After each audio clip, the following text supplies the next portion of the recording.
Ichimoku Kinkoyo, revue de marché du mardi 2 juillet 2019 à 10 heures. Bonjour à toutes et à tous.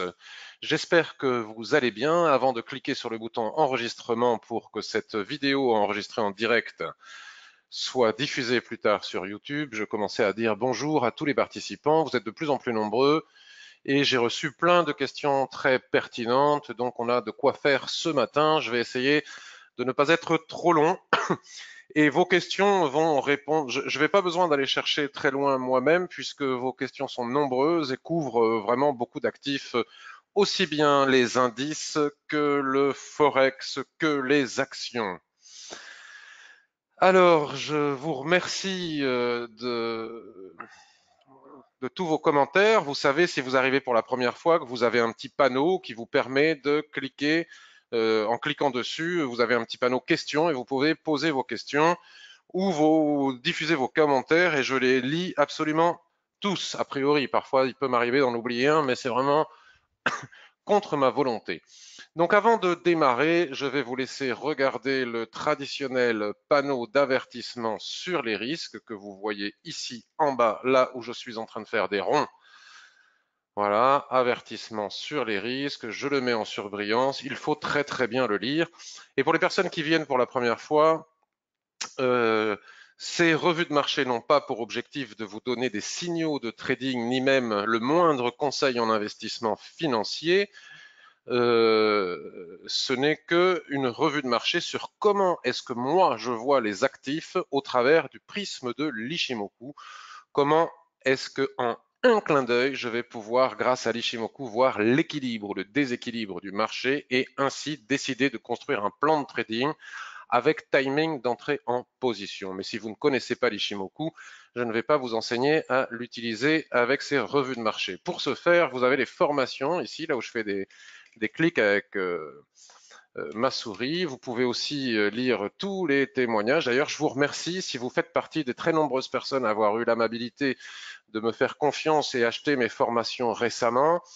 Vous pouvez vous aussi écrire des témoignages ici en sachant que je ne les modère pas, c'est-à-dire cela veut dire que si vous publiez, il faut aller tout en bas de la page pour publier son avis. Vous voyez, vous écrivez, etc. Et c'est publié sans même que je le sache. Alors j'ai une alerte qui me permet de lire et éventuellement parfois je m'autorise à, à corriger notamment une faute ou deux, mais jamais je ne décide, même si j'avais un mauvais témoignage, il serait publié sur les témoignages. Il est arrivé une seule fois en plusieurs années d'avoir quelqu'un qui n'avait pas du tout fait mes formations, mais qui a utilisé ce formulaire pour essayer de m'injurier ou des choses comme ça. Donc là, c'est le seul cas où ça pourrait ne pas être publié très longtemps, dès que je m'en apercevrai. Vous avez le forum aussi ici, on va y revenir puisqu'on va étudier ensemble Euro AUD que nous a suggéré Anthony à BFX, que je salue et que je remercie pour son travail sur le forum. Et puis, vous avez toute une série d'autres ressources sur cette partie blog. Donc maintenant que tout le monde a bien lu l'avertissement sur les risques, nous allons passer au graphique. Alors là, nous sommes sur l'USD4. Alors, avant de commencer, vous le savez, si jamais vous me suivez sur le forum et sur Twitter, mais j'essaye d'être un peu plus distant de Twitter et de plus en plus présent sur le forum. Le SP500, donc nous allons voir le micro SP500, puisque c'est sur le micro SP500 que je suis rentré en position la semaine dernière. Vous le savez, puisque j'annonce en temps réel 100% de mes positions, sauf quand je fais du scalping, évidemment, ce qui est rare, mais qui m'arrive quand même de temps en temps, parce que là, j'ai pas le temps de le faire, c'est trop compliqué, c'est même impossible. Mais tout ce qui est intraday, court terme, swing trading, je l'annonce à 100% sur mon forum, en temps réel et non pas après coup, comme ça tout le monde voit si je perds ou si je gagne mes trades. En les annonçant, j'explique souvent pourquoi je le fais quand j'en ai le temps. Si j'ai pas le temps, je fais au moins l'annonce. J'indique à quel niveau je suis entré, où est-ce qu'est mon stop loss, où est-ce qu'est mon objectif, et éventuellement quand je change quelque chose, comme par exemple ramener un stop vers le niveau 0 ou amoindrir la taille du stop, jamais l'agrandir ou de façon très rarissime si vraiment je me suis planté de quelques points, mais vraiment très peu, je l'annonce et je l'explique aussi. Alors, nous allons commencer. Alors, Evelyne nous dit, j'ai fait la même bourde que toi l'autre jour, j'ai coupé par erreur ma position sur l'euro USD que j'avais vendu en haut du range. J'ai déjà perdu 36 points depuis la couture, c'est rageant, mais c'est tant pis. Ah, ça arrive, ça c'est vraiment quelque chose, Evelyne, de très désagréable et ça nous arrive à tous. Et encore que sur Pro Real Time, c'est très difficile de se tromper entre la vente et l'achat. Sur d'autres plateformes, parfois, c'est pas suffisamment clair, et notamment le scalping. À qui ça n'est pas déjà arrivé de cliquer sur le bouton acheter alors que notre cerveau pense vendre ou le contraire? Alors là, c'est toujours très désagréable. Ce sont des choses qui arrivent. Avec le temps, ça arrive de moins en moins souvent.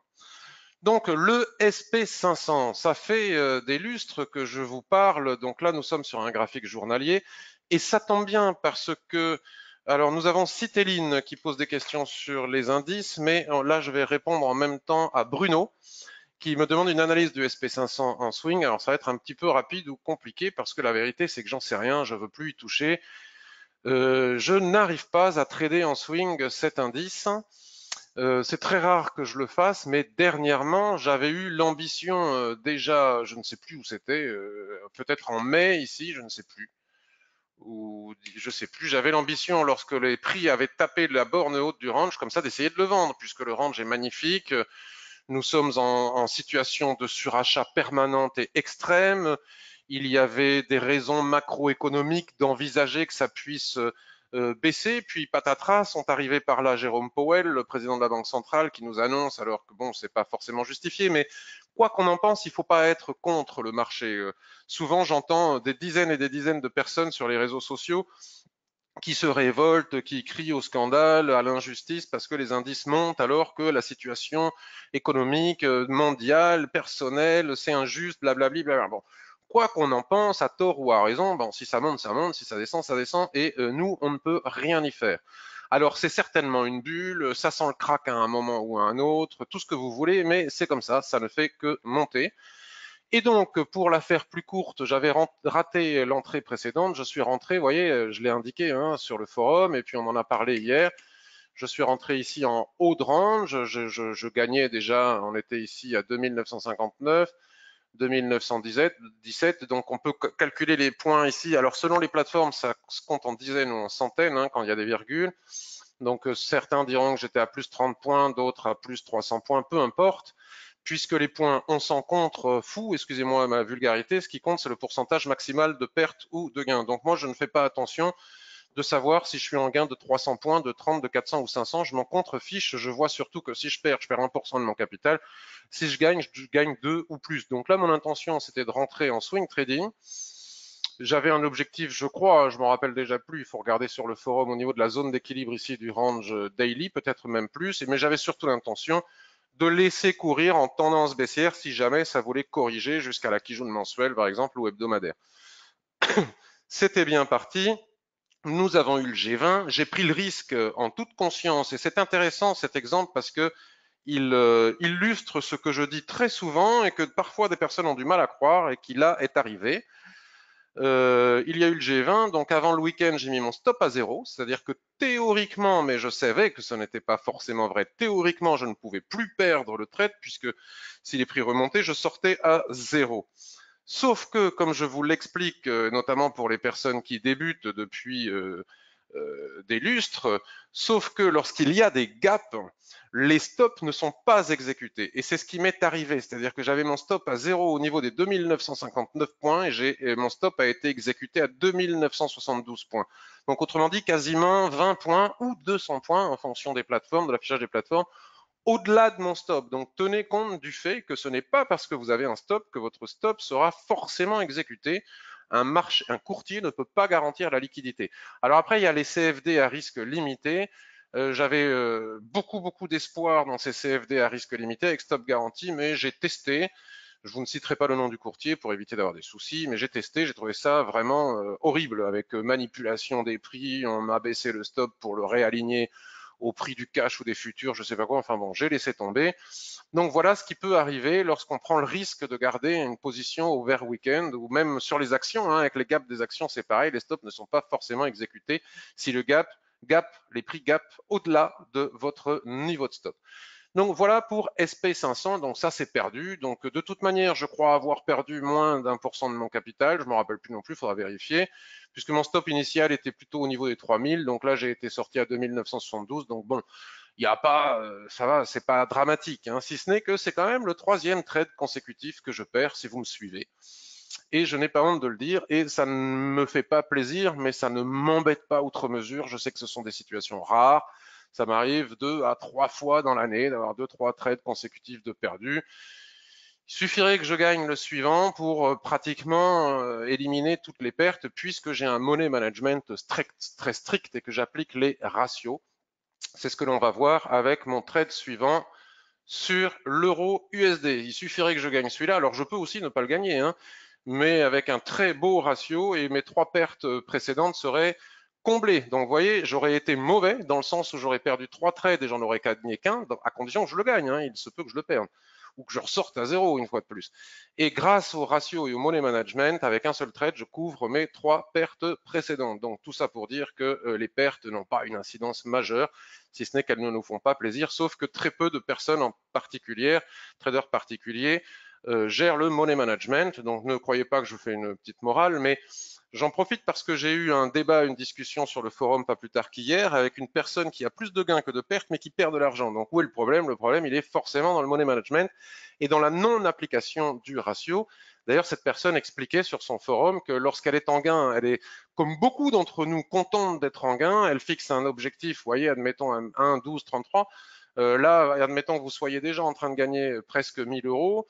Vous voulez gagner 1000 euros, vous êtes à, je dis ça en fonction du capital, hein, vous êtes à 800, 700 euros, c'est tellement stressant qu'on encaisse les 700 euros et on est content. Sauf que on ne fait pas la même chose lorsqu'on perd. Lorsqu'on perd, on a tendance à laisser courir jusqu'au stop, voire même, il y a même des personnes, ce que je faisais aussi à mes débuts, qui remontent le stop dans l'espoir que ça se retourne. Et alors là, c'est la catastrophe. Et c'est pour ça que les personnes ne gagnent pas en trading.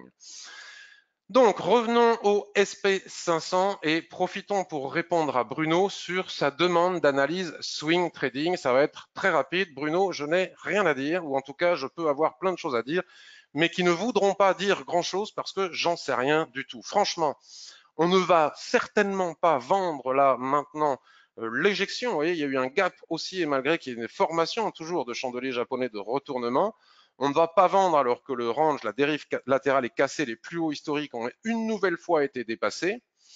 Et en même temps, on ne va pas acheter un truc qui est totalement suracheté, ou en tout cas, moi, je ne le fais pas. Il y a des gens qui le font très bien. J'ai lu ça sur Twitter. Des gens qui sont systématiquement dans le bon sens, à ce qui paraît. Bon, moi, je n'ai rien à dire, je ne sais pas, je ne vais pas vendre ça, je ne vais pas l'acheter non plus, ça c'est certain. Pour pouvoir l'acheter, il faudrait que ça monte davantage, qu'on ait un joli throwback, un joli repli sur les lignes de l'Ishimoku qui vont remonter, et à ce moment-là, nous pourrons envisager de nouveau d'acheter, puisque tout semble vouloir laisser penser que ça peut continuer à grimper. Mais dans l'état, ce n'est pas possible. Nous pourrions avoir la formation d'un bébé abandonné en hebdomadaire, là on est sur un graphique hebdomadaire, qui est une configuration puissante de retournement, mais en réalité, les configurations de retournement sur le SP500 ne donnent pas toujours de très bons résultats parce que de toute manière, ça ne sait que monter tellement c'est manipulé par les banques centrales et par les politiques. Donc Trump et Xi Jinping ce week-end lors du G20 n'ont rien annoncé de nouveau, mais ce qu'ils ont annoncé a suffi pour redonner un coup de boost au marché indiciel. C'est comme ça. Donc si nous venions à avoir un gap ici avec, bon même si on n'a pas le gap hein, sur le marché des indices, on n'a pas besoin d'avoir le gap, mais la semaine prochaine, on avait un chandelier qui clôturait à l'intérieur du range. À ce moment-là, nous pourrions retenter de vendre une nouvelle fois. Après tout, pourquoi pas? À condition de bien gérer le money management et en sachant les risques que ça comporte. C'est-à-dire que les stops ne soient pas exécutés en cas de gap. Puisque nous aurions une configuration en bébé abandonné sur haut, sur sommet, et ça pourrait être un signal de retournement potentiel. Si on regarde sur un graphique journalier, donc ça c'est pour le swing trading, la configuration ici, vous voyez, le doji en haut n'est pas très réjouissant, donc on ne va pas payer ce doji. Nous pourrions commencer à avoir notre configuration. Il aurait fallu qu'il y ait un gap. Hein. Les puristes vont vous dire qu'il n'y a pas de gap pour qu'on voit un bébé abandonné, mais les puristes n'ont pas compris que les chandeliers japonais et leur structure ne se lisent pas de la même manière en fonction des actifs. Donc de toute manière, tant qu'on ne revient pas clairement dans le range, c'est pas à vendre. Et de là, et pour acheter, il faudrait qu'on puisse s'installer dans une tendance. C'est tellement violent qu'on ne peut même pas tracer autre chose qu'une verticale quasiment. Donc admettons qu'on bascule sur du H4 maintenant. En basculant sur du H4, si les prix viennent rebondir ici sur la Kijun-sen et après le rebond sur la Kijun-sen repartent à la hausse, alors pourquoi pas envisager plus tard d'acheter. Alors, regardons. euh, oui, alors effectivement, bonjour Marc, il y a un gap, tout à fait, il y a un gap, c'est normal, hein, c'est ce que je venais d'évoquer, c'est ce qui m'a sorti le stop, peut-être que tu n'as pas entendu le début. C'est pas normal d'avoir un gap sur le SP500, c'est fréquent, c'est tout cela, et voilà, on pourrait aussi avoir un îlot de renversement ici. Il faut voir la suite. Le Forex, tu nous dis Marc, n'est plus sûr en ce moment au niveau des gaps. Il y a des périodes comme ça géopolitiques fortes qui font qu'il y a des gaps, mais de là à dire que c'est plus sûr, bon, il faut gérer la situation. C'est sûr que c'est plus compliqué quand il y a des gaps, mais ce sont, en même temps, nous ne pouvons pas être surpris. Moi, je savais que quand je suis resté en position over weekend, je savais que ça risquait d'arriver. Je savais que ça risquait d'arriver. J'assume donc totalement le risque. Sinon, j'étais déjà en gain de pratiquement 30 ou 300 points en fonction des plateformes, rien ne m'empêchait de prendre mes bénéfices. Donc j'assume totalement. Voilà, donc on va basculer maintenant sur l'euro USD et ensuite je vais répondre à toutes vos questions. Alors, euro USD, il y a une question qui revient sur le forum, sur Twitter et ailleurs. C'est que j'aurais tracé le range de façon différente que beaucoup d'autres personnes qui ne comprennent pas ma prise de position parce que selon elles, donc c'est l'occasion d'en parler, parce que selon elles, j'aurais pas forcément bien tracé mon range. Euh, beaucoup de personnes, alors peut-être comme ça, beaucoup de personnes ont tracé le range comme ça. Et donc se sont dit, je ne comprends pas ta prise de position puisque le range a été cassé. De toute manière, il n'y avait aucune raison d'acheter, hein, même si on avait tracé le range comme ça. Il n'y avait aucune raison d'acheter dans le sens où on n'achète jamais une accélération haussière qui ressemble à ceci. Lorsque les prix s'éloignent violemment de la Tenkan-sen, étant donné que la Tenkan-sen a pour vocation de coller au prix, et lorsque les prix s'en éloignent fortement, ça a un effet boomerang, c'est-à-dire que ça revient très vite. Donc, de toute manière, il n'y avait pas de signal d'achat. Il y avait peut-être une attente après pullback. Alors, pourquoi est-ce que des gens ont tracé le range comme ça? Certainement parce qu'ils ont aligné le niveau de SSB aussi ici au niveau de 50% de retracement. Mais ce qu'il faut, c'est essayer de relier des points. Alors, effectivement, on pouvait relier des points. Alors des fois, je fais des choses et je ne sais pas pourquoi je les fais. Le marché me donne raison, parfois il me donne tort. Tout ne s'explique pas forcément. Je comprends tout à fait qu'on ait pu aligner notre range comme ça. Enfin, ceci dit, moi je ne l'ai pas tracé comme ça. Je l'ai tracé comme ça et le marché m'a donné raison. Bon, voilà. Est-ce que j'ai tort ou est-ce que j'ai raison? J'en sais rien. Vous savez, la SSB ici, 50%, ce n'est qu'une indication. Hein, ce n'est pas une science infuse. Alors attendez, on va le tracer correctement parce qu'on va pas passer la matinée non plus là-dessus. J'imagine que vous attendez d'autres choses que de savoir si on a bien ou pas tracé le range. Alors, je comprends pas bien le débat parce que ceci étant dit, si j'utilise quand même malgré tout les Fibonacci pour voir si ma SSB ici est bien alignée au niveau des 50%, elle l'est parfaitement, elle donne le niveau de range que j'ai tracé. Donc écoutez, j'ai eu la chance de bien le tracer au bon moment, au bon endroit, et j'ai vendu en haut, donc la borne haute du range, et je vise au-delà de la zone d'équilibre, c'est peut-être un peu prétentieux, je verrai à... je verrai comment je gère ça plus tard. Alors Alexis, j'ai la même prise que toi sur l'euro USD, par contre mon tracé de range était cassé, mais on était en haut du canal haussier daily, donc vous voyez, donc on a parlé du range ici. Ton entrée sur euro USD correspond à une extension de Kijun Weekly, nous dit Max. Du coup, je me méfie du rebond au niveau de la borne basse. Oui, mais enfin, la borne basse, elle est là, Alexis. Hein. Elle est là, la borne basse, elle est loin. Et si on regarde en weekly, c'est une extension de SSB, nous dit Max. Alors, je ne la vois pas. Alors, je ne la vois pas. Mais probablement plus loin, Voilà, peu importe, moi j'ai vendu le range, hein. Voilà, j'ai rien fait d'autre, c'est pas très compliqué. Voilà. Alors, Salomon, j'ai pris mes bénéfices sur la SSB. Tu as peut-être très bien fait. Oui, Max, de Plaquis-Jaune. Ok. J'avais tracé le même, me dit Evelyne. Comme quoi, et mon TP était sur la zone d'équilibre. Comme quoi, vous voyez, on peut avoir le même outil et tracer différemment. C'est toujours délicat quand on ne sait pas exactement où s'aligner, à quel niveau de prix s'aligner. C'est la limite de l'exercice. Alors, nous allons maintenant répondre à toutes les questions. Donc, l'euro USD, pour répondre aussi à Bruno en swing, ben écoute, en swing, la probabilité pour que les prix reviennent chercher la zone d'équilibre ici à 1,1260 est forte, on n'est pas loin. Pour le moment, il travaille cette borne à 1,1277, qui est aussi un niveau de support résistance important. Il serait bon que si dans la journée ici, on n'arrive pas à franchir cet objectif, peut-être que nous allons pouvoir envisager de prendre les bénéfices. Ça serait ballot après une telle chute de voir les prix remonter excessivement. Après, on peut aussi avoir la patience, c'est peut-être ce que je vais faire, d'attendre. Voilà, il y a un range en formation sur le H4 à étudier où est la borne basse. Elle est probablement un peu plus basse qu'actuellement à étudier, mais il est possible que l'on ait un retracement sur la Kijun-sen et qu'on rentre dans une tendance à l'intérieur des unités de temps inférieures pour venir jusqu'à ce qu'on puisse venir chercher mon objectif. Mais peut-être est-il trop prétentieux et je devrais sortir avant. J'étudierai ça dans la journée. Mais là, pour le moment, il n'y a rien d'autre à faire que c'est pas le moment d'acheter, à mon avis. Voilà. Thomas, Eurocad. Alors, Eurocad, je vais en profiter pour raconter une petite histoire que je raconte souvent. Il y a une difficulté à trader le dollar canadien que tout le monde ne connaît pas, c'est que le Canada est parmi les plus gros producteurs mondiaux de pétrole. Donc, la monnaie canadienne, le dollar canadien, est extrêmement corrélé au cours du pétrole. Et actuellement, trader le pétrole est à peu près aussi délicat que de trader les indices. Alors vous me direz, Patrick, il dit toujours qu'il faut se méfier de tout. Non, on peut trader le pétrole, on peut trader les indices, mais il faut connaître les risques.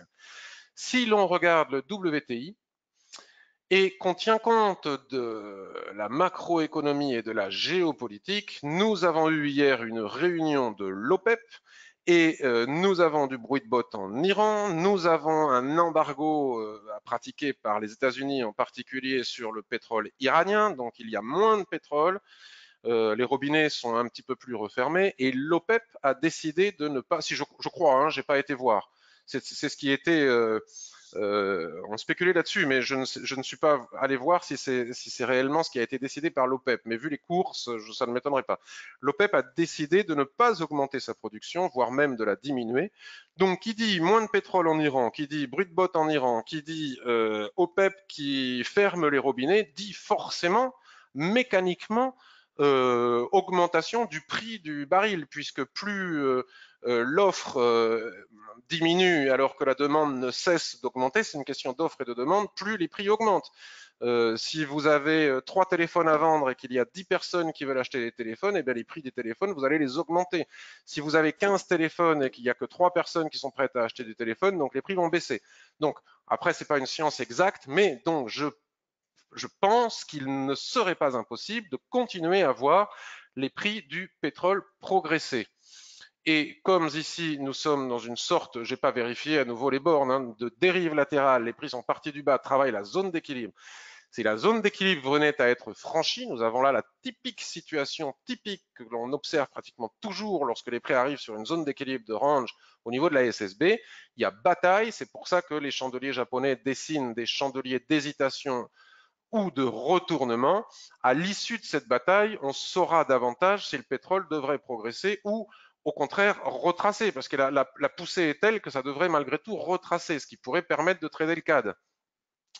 Mais si nous avons ici un chandelier de continuation, les prix vont monter. Si nous avons un chandelier de retournement qui efface tous ces chandeliers, les prix vont retracer. C'est important de jeter un œil sur le pétrole lorsque l'on traite le CAD. Donc cela veut dire que si le pétrole baisse, toutes les paires qui sont en XXX CAD montent. D'accord? Donc par exemple, si le pétrole baisse, l'USD-CAD monte. Par contre, si vous avez des paires à l'inverse en CAD XXX, ça baisse. Si le pétrole baisse, le CAD GPI, par exemple, baissera. Théoriquement, hein, ce n'est pas une science infuse, il n'y a pas de science infuse en matière de trading. Maintenant que j'ai eu l'occasion de re-expliquer ceci, nous allons analyser les paires en 4 puisqu'elles sont très demandées. Donc ici, nous avons EURO-CAD. Et donc, vous voyez, j'ai vu sur le forum, etc., des personnes qui parlaient ici d'un rebond sur la borne basse. Donc, si on a un œil purement technique et qu'on ne se soucie pas de la géopolitique et de la macroéconomie, il était tout à fait pertinent d'acheter ici avec ce ressaut. Et d'ailleurs, vous voyez ce que je vous disais, je ne veux pas, en fait, je vends des formations, mais je dévoile tout gratuitement. Mais vous voyez ce que je dis, ici on arrive sur la zone d'équilibre, chandelier de retournement avec avalement, ici il fallait savoir prendre ses bénéfices. Bon ça j'en dis pas plus parce que sinon je ne vendrai plus de formation. Enfin ceci est pas vrai, j'en vends beaucoup, mais c'est juste pour la petite histoire. Mais malgré tout l'augmentation, la montée du prix du baril, bon, on voit bien que l'euro CAD, bon, plus qu'en plus l'euro est faible, le CAD est en progression, donc forcément le range a cassé par le bas. Donc ici et maintenant l'EuroCAD. Donc vous voyez, j'ai tracé ici un support la semaine dernière en même temps que vous à 1,4770 et il semblerait que les prix se dirigent tranquillement et doucement vers ce support des 1,4770. Je ne vais pas aller, pour pas perdre de temps, vérifier pourquoi est-ce que je l'ai tracé là, mais si je l'ai tracé là, il y a forcément une ligne de l'Ishimoku ou quelque chose au niveau des prix qui m'a permis de le tracer sur ce niveau. Donc j'ai confiance dans ce que j'ai tracé les semaines précédentes. D'où l'intérêt de laisser vos tracés sur vos graphiques, comme ça vous n'avez pas besoin à le refaire, vous avez confiance en votre capacité d'analyse. Rentrer en survente maintenant pour aller chercher ce niveau n'est pas pertinent puisque nous savons et nous venons de le dire précédemment que lorsque les prix s'éloignent trop de la Tenkan-sen, il y a une forte probabilité d'effet boomerang. Donc là, on ne peut pas rentrer. On ne peut pas rentrer en swing trading. Il n'y a rien à faire ici et maintenant sur l'euro CAD. Alors, rien ne nous empêche d'aller jeter un œil sur le H4 pour constater que la Kijun-sen va venir se coucher sur l'ancienne borne basse du range que l'on a tracé en daily. C'est un phénomène classique et typique. Et que donc la probabilité pour que les prix qui sont en train de dessiner ici une étoile du matin, il doit y avoir un support intermédiaire ici, reviennent chercher la Kijun-sen. Et ce n'est que et uniquement que lorsque les prix seront revenus chercher ici la Kijun-sen que nous pourrons décider d'éventuellement vendre pour aller chercher le support des 1,4770 à condition que le pétrole continue sa progression. Puisque si le pétrole retrace, on risque de dépasser la Kijun-sen. Mais ça, on le verra le moment venu. Pour le moment, on n'y est pas. Donc ici et maintenant, il n'y a rien à faire. On attend.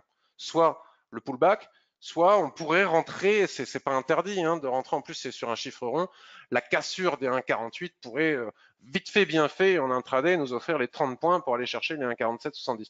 Mais c'est risqué tellement les prix sont en survente sur les unités de temps supérieures.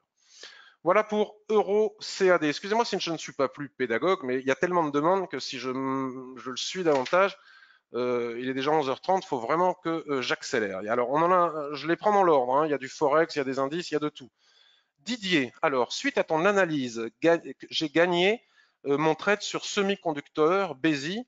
Je suis entré à 20,77, je suis sorti à 23,42. J'ai pas osé attendre les 23,80.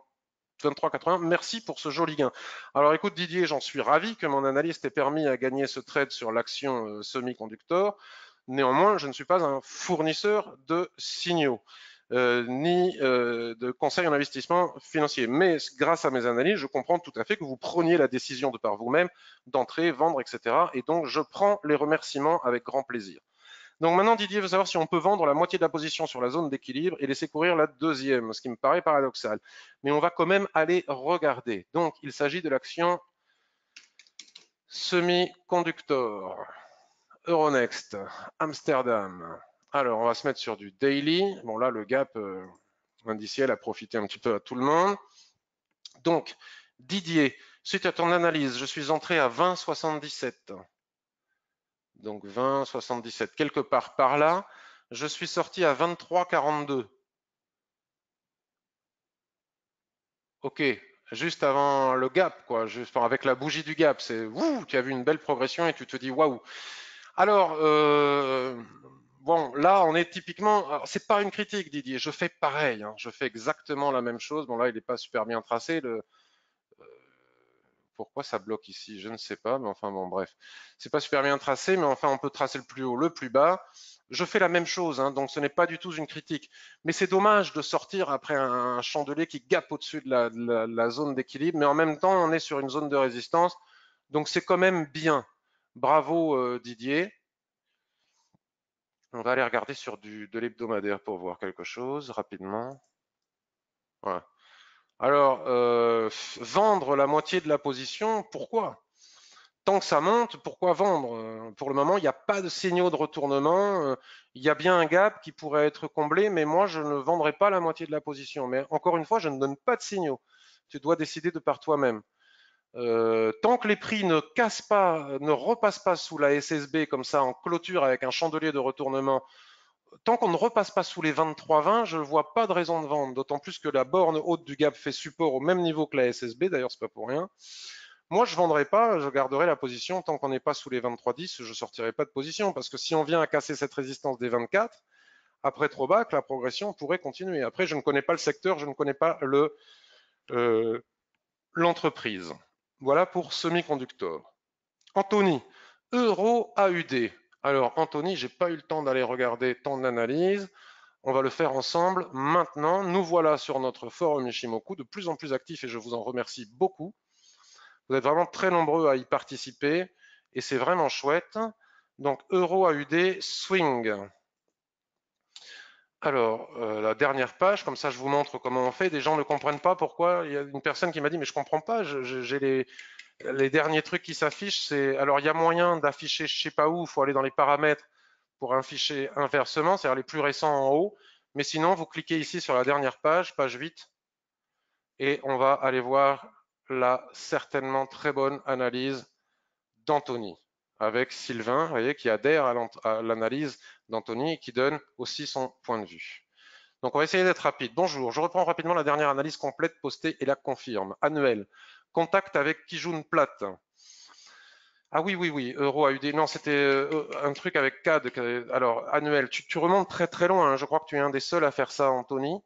Alors, c'est très bien, hein, voilà, mais bon, le moindre morceau de plat qui jaune fait 300 pipes hein, sur l'annuel.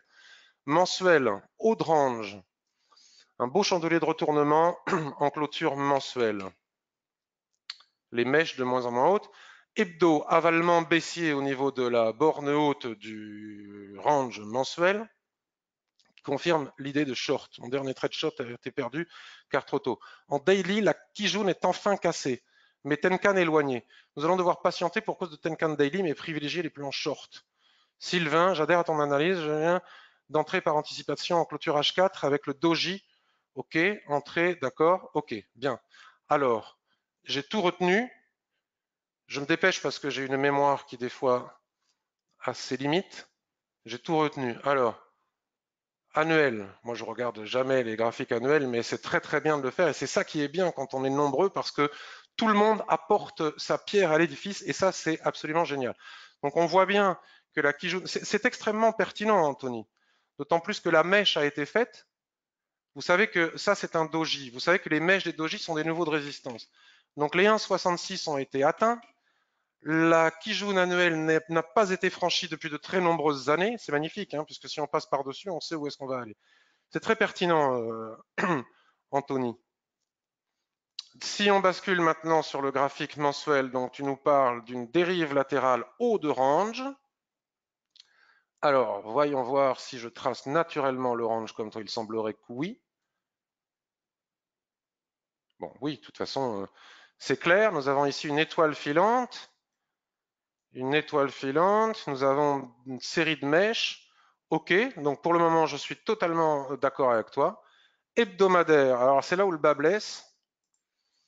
Bon, c'est pas qu'il blesse, c'est que ça c'est la mèche, donc c'est normal que ça ait été cassé. Néanmoins, attention, puisque les mèches ici, les prix, les clôtures des chandeliers n'avaient pas. Mais bon, vu l'avalement dont tu parles, et d'autant plus qu'on peut retracer ici une autre dérive latérale, donc OK avec l'avalement, il aurait fallu rentrer plus tôt, c'est ça le problème, parce que pour rentrer maintenant. Et maintenant, si on part je vais retracer le range, parce que tout ce qui dépasse au-dessus, ce sont les mèches que l'on voit sur. Là, il y a un truc qui me gêne. Alors oui, Alors moi, tu sais, Anthony, quand c'est cassé, c'est cassé, hein. Et là, c'est cassé. On a beau avoir l'avalement, mais bon, vu comment c'est re-rentré à l'intérieur, ok. Alors là, le problème, c'est maintenant, c'est comment rentrer.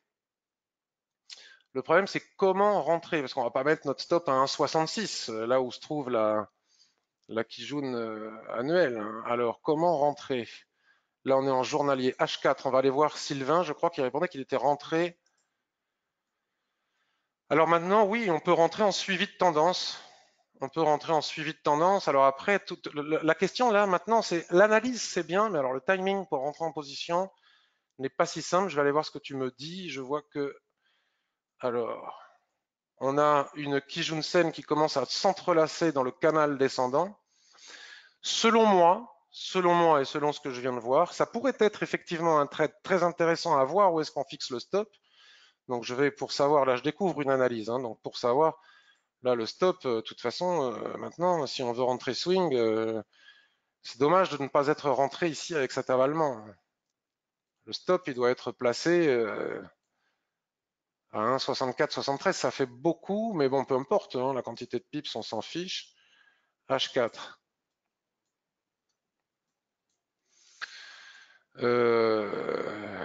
Attendez, j'ai du mal. Hebdomadaire, ça ne me. Hebdomadaire. Alors admettons qu'on vise les 1,59. Non, alors du coup, si on veut rentrer en très long terme, parce que si tu nous parles de Kijun annuel et de range mensuel, c'est pour du très long terme. Donc minima 1,57, voire 1,53. Allez, on va mettre 1,54. Pourquoi pas hein, faire du très long terme, du swing trading, d'autant plus que c'est encore une fois une sorte de dérive latérale avec, voilà, ici, on va dire 1,56. Allez. Ça me paraît plus crédible vu la configuration. Le problème, c'est que maintenant, si on entre ici avec l'avalement hebdo, qu'on met le stop au-dessus, le ratio est moyen. Donc, il faut attendre. Il faut attendre que ça retrace maintenant. Soit il fallait rentrer plus tôt, selon moi, hein, soit il faut attendre que les prix reviennent corriger ici jusqu'à la borne haute de cette dérive latérale à l'intérieur du range qui va nous conduire jusqu'en bas. Et si là apparaissent des chandeliers japonais comme cet avalement ici, à la fois sur la Kijun-sen qui s'entrelace dans la borne haute du canal, à ce moment-là, je suis d'accord sur le fait, je pourrais même te suivre, d'entrer à la vente avec un stop. Bon, il faudra revoir où on met le stop, hein, on va pas aller le mettre là-haut, 1,63 par exemple, pour aller viser les 1,54 ou les 1,60. Alors, Anthony, Euro AUD en H4 après pullback sous la Kijun Daily. Alors, sous la Kijun Daily, qui se trouve à 1,6246. 1,6246 sous la Kijun 1,6246. Oui, bon, ben voilà, juste au niveau de la Kijun H4, au-dessus du canal, quoi. On va pas non plus vendre au-dessus du canal. Si le canal il casse, on peut plus vendre. Donc au niveau du canal, il faut pas que le canal casse. Alors il va peut-être pas y aller directement, hein, mais selon moi, il faut pas qu'il casse. Il y a une SSB ici qui soutient aussi en résistance. Pour moi, un repli au niveau des 1,6230. Bon, après, si on n'y va pas en ligne droite, ça peut être au niveau du canal, hein, plus bas, etc. Je suis d'accord. L'entrée idéale était hier, Anthony. On est d'accord aussi. Les grandes UT me servent pour les SR et les mouvements de fond. Tu as tout à fait raison. Donc, je partage à fond cette analyse, Anthony, qui est très très pertinente et qui pourrait nous donner. Alors là, les personnes qui arrivent pour la première fois doivent se demander mais qu'est-ce qu'ils font? Je ne vais pas attendre une semaine pour rentrer en position. Mais si, le trading, c'est ça. C'est pas vouloir rentrer maintenant. C'est préparer des plans de trading et avoir la patience que les prix arrivent jusqu'au niveau que l'on s'est fixé pour pouvoir entrer en position. C'est exactement ça le trading gagnant et non pas vouloir trader à tout prix, mais attendre que les plans et les scénarios s'exécutent. Steve nous demande une analyse sur le GBP NZD malgré le Brexit.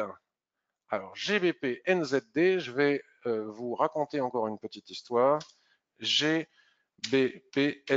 C'est une des paires de trading les plus difficiles à trader. Pourquoi? Parce qu'elle fait des mèches dites assassines. C'est sa particularité. Euro NZD n'est pas mal non plus, mais pas autant.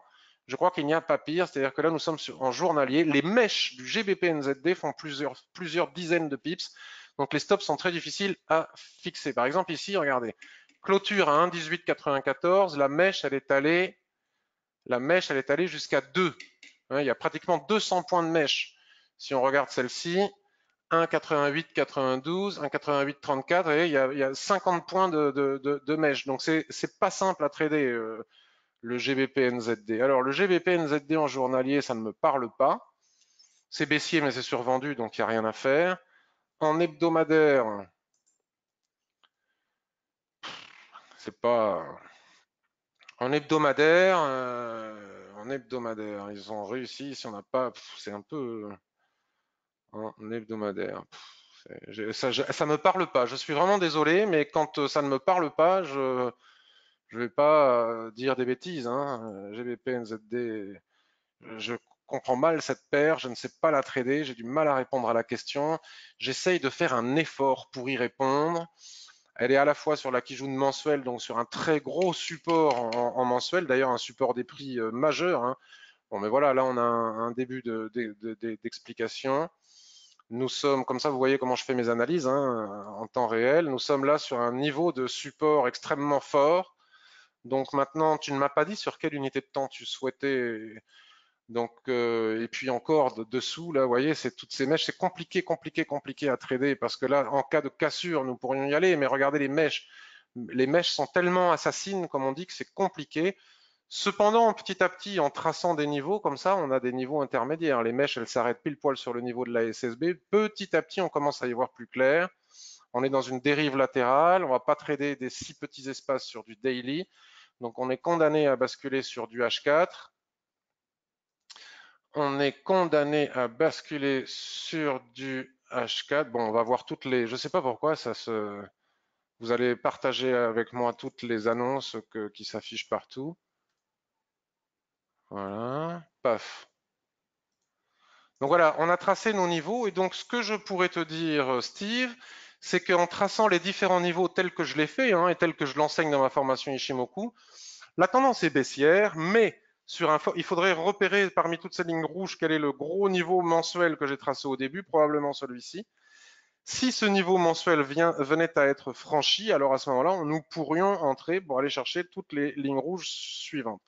Cette paire demande, nous oblige, on n'a pas le choix, on ne peut pas la trader par anticipation sur les unités de temps inférieures avec les chandeliers japonais, comme j'enseigne à le faire avec les autres paires et les autres actifs, à cause de ces mèches assassines. Tu vois, là, les personnes qui rentrent ici, elles se font sortir le marteau ici donne un signal haussier. Donc là, la possibilité aussi en intraday, c'est d'aller chercher la ligne rouge juste au-dessus, vous voyez. Donc là, vous voyez comment on peut trader en intraday entre ces lignes. Voilà. Voilà pour GBP NZD Steve. Alors, Citeline nous demande une analyse du SP500, du Nasdaq, du Dow Jones, du CAC, du DAX à court terme et moyen terme. Alors, je vais essayer d'aller très vite. Sur les CFD, donc moi je n'affiche pas les CFD Citeline, j'espère que tu ne m'en voudras pas, mais l'analyse est semblable à celle des CFD, même si les cotations diffèrent légèrement. Donc on va faire l'analyse sur sur les futurs. Alors, SP500 futur en H1. Donc là, on a. Je me rappelle plus comment on appelle ça en termes de chandelier japonais. Donc en termes chartistes occidental, l'îlot de renversement probable. Avec les gars, franchement, je ne sais pas, Citeline. Là, je sais pas quoi faire avec les. Selon moi, à part attendre, là, il n'y a rien à faire, quoi. Il y a rien à faire. Alors, on peut trader ce range, mais bon, c'est pas gagné. Il suffirait que, en plus, Trump, là, il est en train de s'attaquer au fromage et aux alcools européens parce que les Européens subventionnent Airbus.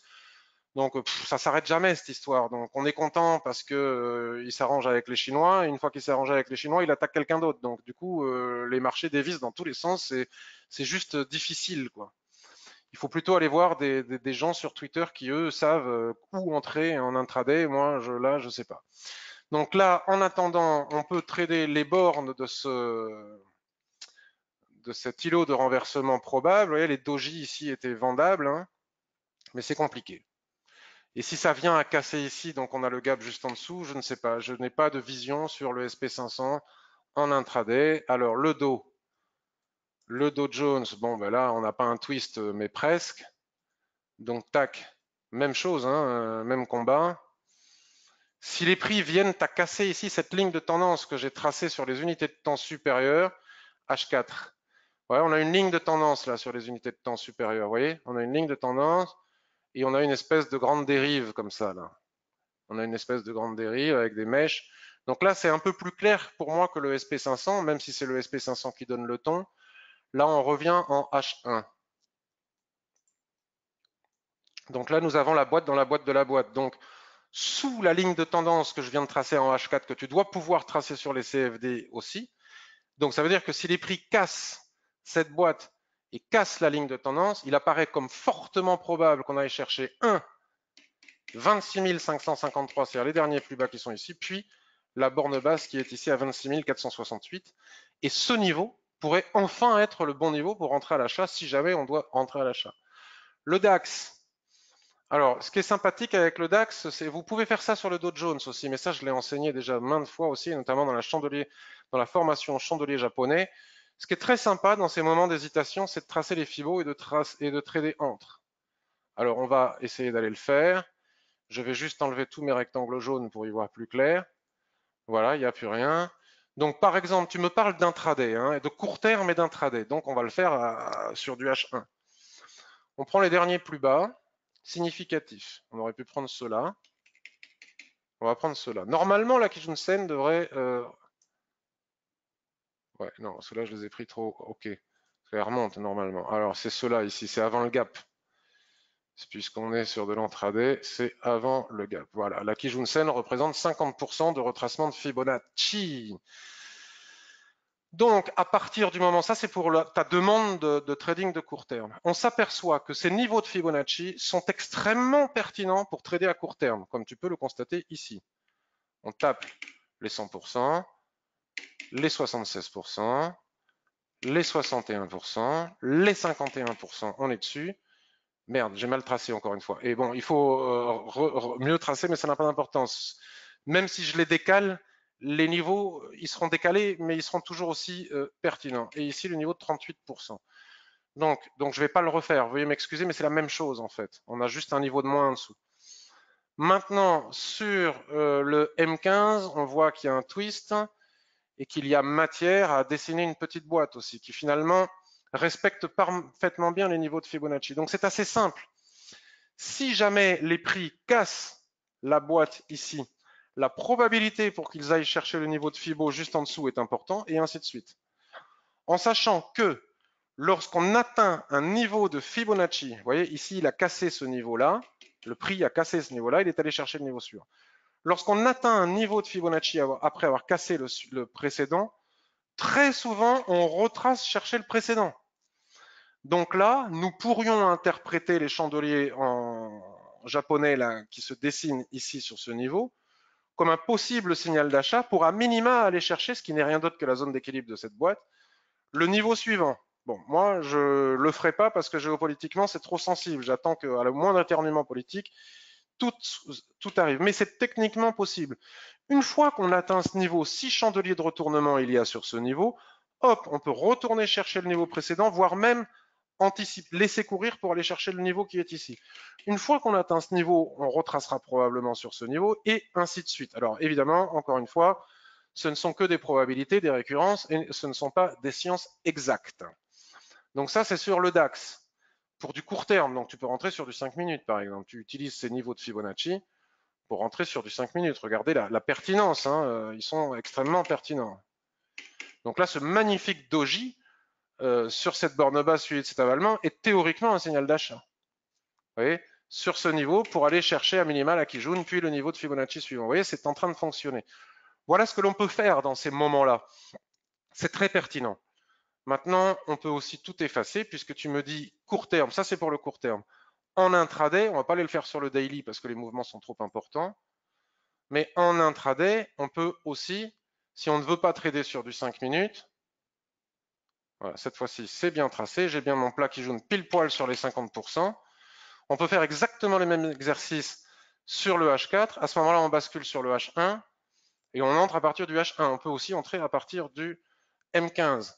Donc, on va chercher un niveau de Fibonacci. Souvent, on retrace sur le précédent, mais tout est dans le sous. Ah oui, ben là, boum, on a explosé en haut. On atteint. On retrace sur le niveau de Fibo précédent. Là, on a un marteau qui est en train de se construire sur ce niveau pour probablement nous renvoyer en haut. Si ce niveau casse, on viendra chercher le niveau précédent. la Kijun H4, le niveau précédent, puis jusqu'à la Kijun H4. Vous voyez, ça c'est pertinent. Voilà ce que l'on peut faire en intraday sur les indices. Donc ne perdons pas le temps d'aller voir le CAC 40. C'est strictement la même chose. Juste on jette un œil. Le niveau de 50%, c'est le plat, hein, c'est ça qui est important. Donc regardez, voilà ce que l'on peut faire et regardez la pertinence de l'exercice. Voilà ce que l'on peut faire sur les indices à court terme. En attendant, puisqu'on ne peut pas rentrer en swing trading, c'est trop compliqué. Le Bitcoin, alors c'est surtout que Citeline, elle me remercie d'avoir fait une analyse sur le Bitcoin. Donc si vous voulez voir mon analyse sur le Bitcoin, voir ce que ça donne d'ailleurs, je ne sais pas si ce que j'ai écrit se produit ou pas. Vous allez sur le blog et vous verrez, j'ai fait une très très complète et longue analyse sur le Bitcoin que je ne traite pas, hein, c'est trop volatile pour moi. Imaginez, si le pétrole c'est trop volatile, imaginez le Bitcoin, je deviens dingue en tradant un truc pareil. Encore une fois, ça c'est pour les gens, les jeunes modernes ou les cracks du trading, mais pas pour moi. Je dis ça en toute gentillesse. J'avais dit qu'il fallait se méfier probablement que les prix retraceraient sur la Kijun ici journalière. Et que tant que on pouvait rester en position, si on avait acheté tout en bas, on pouvait rester en position tant que la Kijun journalière ne cassait pas, mais qu'on était confronté à une forte résistance en haut. Donc je ne suis pas allé voir ce que ça donnait, donc faisons-le, puisque je sais qu'il y a quand même beaucoup de gens qui s'intéressent au Bitcoin. Il faut avoir les nerfs bien accrochés quand même. Donc j'avais dit retracement sur la Kijun, et voilà, bon bah écoutez, hein. Et j'avais surtout dit que si j'étais en haut, je prendrais mes bénéfices, parce que regardez, vous irez voir hein, mon analyse, hein. Elle s'est avérée juste, donc je ne suis pas mécontent. Elle s'est avérée juste mensuelle. Mensuel, nous étions arrivés sur des niveaux extrêmement importants. Bon, je ne sais plus lesquels. Bon, bref, vous irez lire mon analyse, mais là, je vois que ce que j'ai écrit, c'est produit. Donc, je ne suis pas mécontent. Il était utile de prendre ces bénéfices tout en haut. Là, j'ai expliqué les raisons sur l'article que vous irez lire. Donc, on continue avec vos questions. Guy, Forestia. Il y a d'autres paires de Forex, vous verrez. Après, je viendrai voir vos questions. Forestia. Forestia, est-ce que je l'ai bien écrit?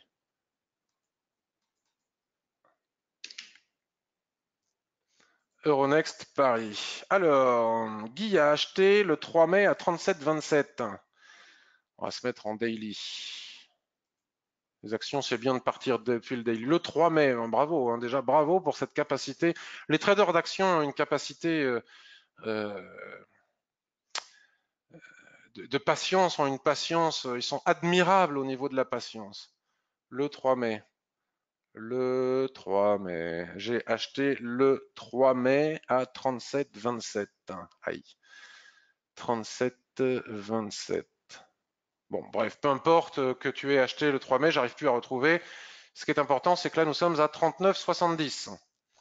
Donc, Guy, dans son nuage, alors j'imagine que c'est en daily, tu ne m'as pas précisé, donc oui, on voit bien qu'il est dans le nuage, mais gap au-dessus des 44. Alors moi, j'ai un gap au-dessus des 41. Je vois pas au-dessus des 44. 44. Bon, j'ai un gap ici. Et effectivement, les prix ont tapé la borne haute du gap qui est un niveau de résistance important. Que faire? Voyons que les prix sont barrés par une résistance descendante, donc probablement un support, et suracheté. Alors, une résistance descendante. Alors, on va essayer de la retrouver sur un graphique hebdomadaire. Ouais, elle est controversée, ce genre de support. Donc voilà, ça doit être de ça dont tu parles, le support descendant. Voilà. Alors, là, moi, ok. Donc là, on a aussi une dérive latérale hein, qui est très claire. Et donc effectivement, la résistance ici, moi, j'encaisserai mes bénéfices. Là. Disons qu'en journalier, il ne faut pas que les prix clôturent sous la SSB. S'ils clôturent sous la SSB, surtout si tu as acheté à 37,20, 37,20, tu as acheté ici. Tu aurais acheté en bas avec cet avalement, je te demanderais rien du tout, mais je te suggérerais de tenir la position. Mais là, moi, j'encaisserai les bénéfices. Effectivement, nous sommes totalement surachetés. j'encaisserai les bénéfices parce qu'on n'arrive pas à franchir la zone d'équilibre. Un avalement et cette configuration en chandelier, si ça clôture vraiment comme ça sous la zone d'équilibre, n'est pas une bonne chose et le retracement risque d'aller chercher à minima ton point d'entrée. Voilà. Après, tu peux tu peux mettre ton stop à zéro et espérer qu'on casse les 42, mais voilà, je ne sais pas si le marché te donnera raison. Bruno, SP500 et Swing, Euro-USD, nous l'avons vu. Un autre Bruno, Eiffage. Eiffage. Alors, Eiffage. Je viendrai voir vos questions après. Eiffage. Eiffage. Actuellement en position proche des plus hauts historiques et qui joue dans support. Hebdo sur la zone d'équilibre du range, dois-je encaisser? Alors moi je ne sais pas, je ne donne pas de conseils en investissement ni de signaux, donc je ne sais pas ce que vous pouvez faire ou pas faire, mais je peux quand même vous donner mon avis.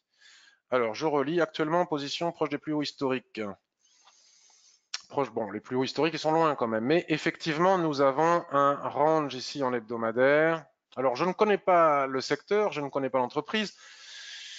Je ne sais pas où est-ce que tu as acheté parce que tu es actuellement en position plus des plus hauts. Si tu as acheté en bas ici, tu n'as aucune raison de sortir. Si tu as acheté ici en haut, ben c'est embêtant. Puisque les prix ont réussi à franchir la zone d'équilibre de la dérive latérale, a priori, la probabilité pour qu'ils retracent sur la SSB ici est forte. Et la probabilité pour qu'ils reprennent appui ici sur la SSB pour aller chercher la borne haute du range est tout aussi forte. Donc là, on a bien une zone de résistance intermédiaire, hein, un ancien support devenu résistance, une question de, vous voyez, support, support. Il faut casser cette zone. Donc quelque part, nous avons ici, si tu bascules dans les unités de temps inférieures, tu vas trouver une dérive latérale là-dessus. Disons que pour répondre de façon plus concrète, tant qu'on ne casse pas cette dérive latérale ici au niveau des 84, 83, tant qu'on ne casse pas ces niveaux par le bas, il n'y a pas de raison de sortir de position si tu es à l'achat. Si on casse ici les 89,72, la probabilité pour qu'on parte chercher le haut de la dérive latérale devient très forte. Donc, si j'étais à l'achat, ça dépend où tu as acheté, si j'étais à l'achat, je ne sortirais pas. Puisque selon ma formation à l'Ishimoku, une fois que la zone d'équilibre est cassée, c'est normal qu'il y ait une période d'hésitation, mais il n'y a pas de raison de sortir. On peut regarder sur un graphique mensuel. C'est quand même très fort, c'est quand même très haussier. Bon, après, c'est vrai qu'on est sur des plus hauts historiques, mais selon moi, il n'y a pas de raison de sortir. Tout dépend où tu as acheté. Je bascule sur du journalier. Bon, mais journalier, on retrouve et la zone de dérive que j'ai tracée sur l'hebdomadaire, on la retrouve là.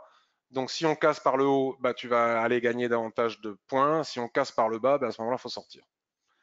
Voilà, c'est assez simple.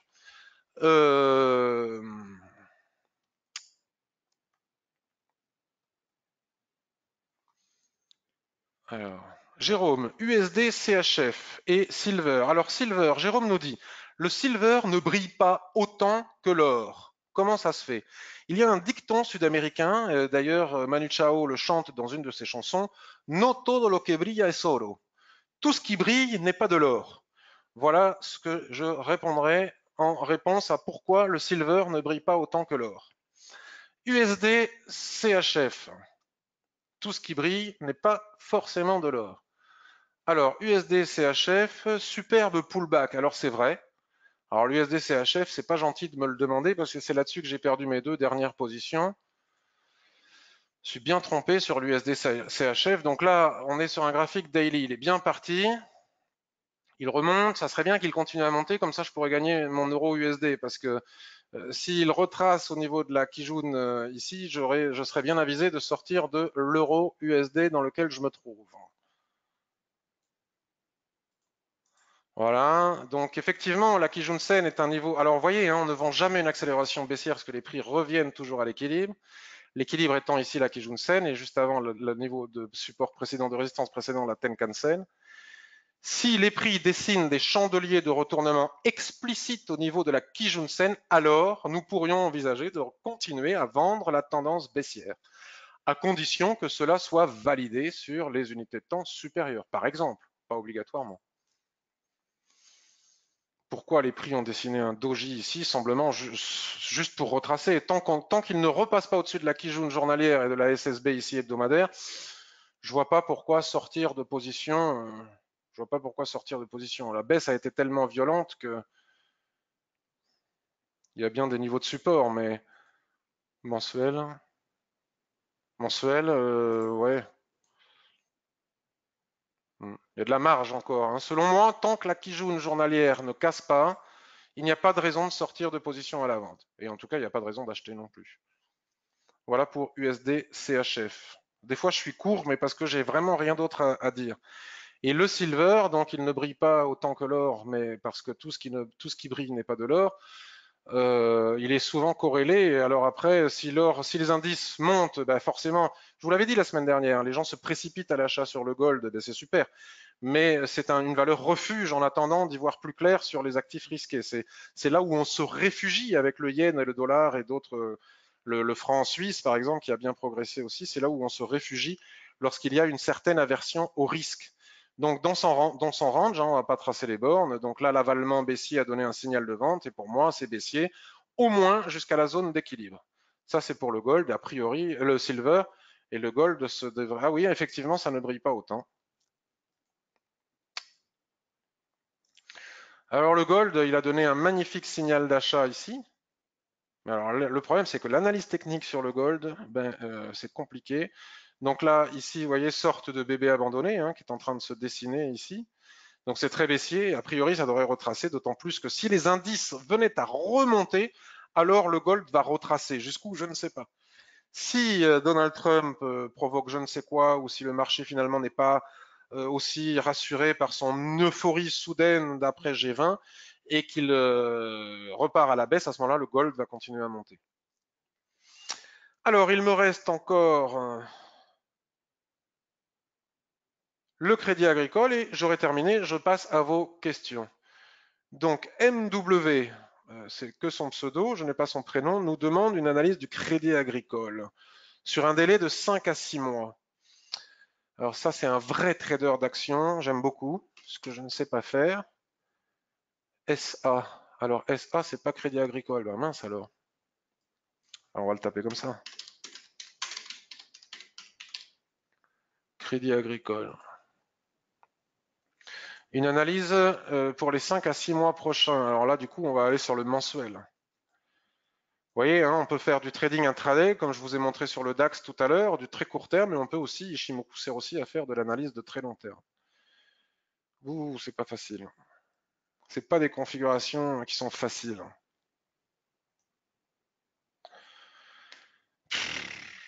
Je sais pas quoi dire.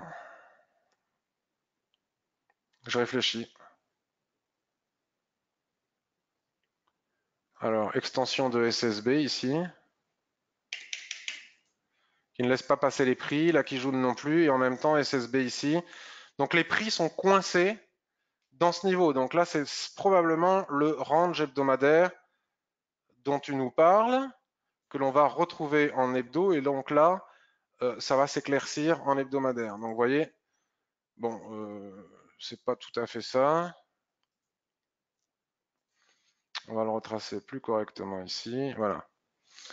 Donc, borné en haut ici, ça c'est les mèches qui dépassent au-dessus des bornes que l'on a tracées sur le mensuel. Borné en haut ici, borné en bas ici. Et quand je dis, alors là, quand je vois ça, je ne sais pas quoi faire.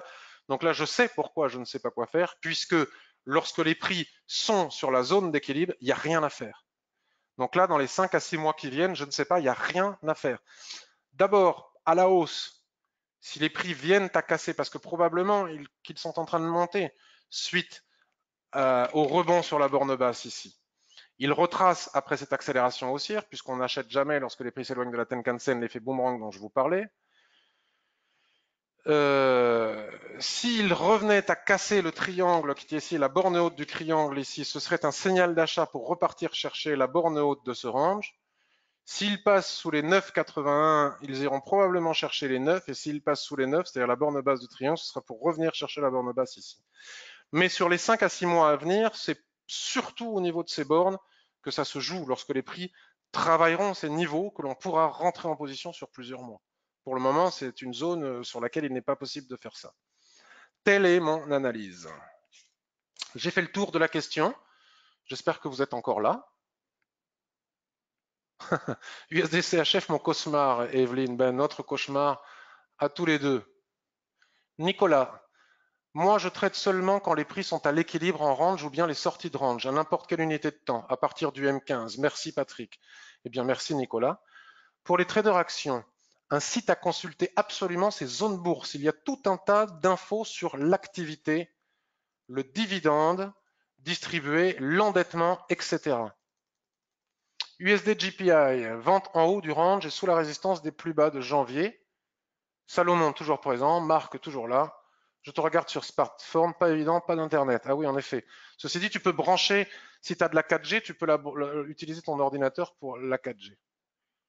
Les grandes UT servent pour les SR et les mouvements de fonds. Alors, USD Yen, et on finira là-dessus. Euro USD, ben, ça n'a pas bougé depuis le début du webinaire. USD Yen doit être en train de monter, probablement, non?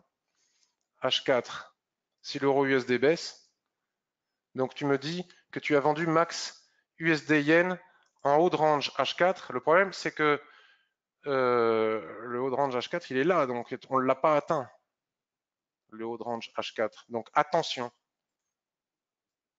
Attention, voilà où est le haut du range H4. Si l'euro USD continue à baisser, il est probable que l'USD Yen continue à monter. Mais comme il y a un gap à combler, difficile. Disons qu'on en saura plus lorsque nous serons sortis de cette dérive latérale que l'on va retrouver sur du M15 probablement. Voilà. Donc, si à la sortie de cette dérive latérale, les prix repartent par le haut, d'ailleurs, ça, tiens, c'est un signal technique. Pour les traders de court terme, voilà un plan de trading efficace. Si les prix sortent par le haut de cette dérive latérale que l'on vient de tracer en M15, ce sera pour aller chercher la borne haute du range H4. S'ils sortent par le bas, eh bien les prix auront du mal à aller chercher la borne haute et iront chercher probablement la zone d'équilibre de cette dérive H4 qui se trouve ici au niveau des 107,75. Voilà, mesdames et messieurs, j'espère que cette revue de marché vous a plu. Elle vous a intéressé, un peu différente de celle que je fais habituellement. Si vous avez des suggestions sur comment me renouveler, parce que j'ai toujours peur que ça lasse à force, n'hésitez pas à me le suggérer par email ou Twitter ou sur le blog.